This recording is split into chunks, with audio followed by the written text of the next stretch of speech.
we have all been waiting for. Yeah, we have seen so much from Dimash fans on all of our social channels as soon as it was announced that he was going to be on this show. And so I think the expectations were really high. Do you think he met those, Lauren? I would have to say he did meet those expectations. To be real with you, I wasn't sure what exactly to expect, but he definitely brought this unique sound, and his range is out of this world. Yeah, I mean, they call him the 6-octave man, which is an insane range. I myself am a singer, so know how impressive that is. How many octaves can you do, Kyle? Not 6, I'll tell you that right now.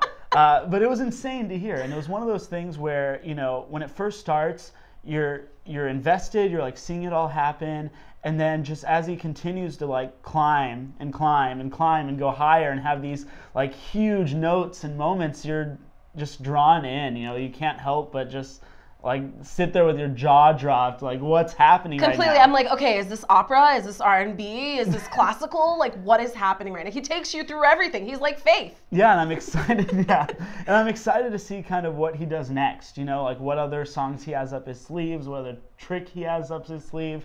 And I think that's going to be a really fun part of this season. And obviously, Dimash fans are excited about it. Yeah, and we want to know, Dimash fans, what do you love about him? What's like your thing? What's your favorite Dimash song? We want to know because he's new to us. He's new to America. Yeah, you know? Exactly. And I had heard nothing of him before. Neither had I. Until this show came along. The question is, though, where would Dimash fit into the American music scene? Yeah, and I think that's a really interesting question, too. But you know, I think we've seen other artists who kind of don't have the traditional sound come into the mainstream music. And so it's kind of almost, where do we draw that line? What exactly does Dimash do to break into that? Or is that even something he wants to do? I mean, it's funny because after I watched him, I was like, this is what the world's best is about. He is literally the world's best, or one of the world's best singers. 6 octaves? Come on.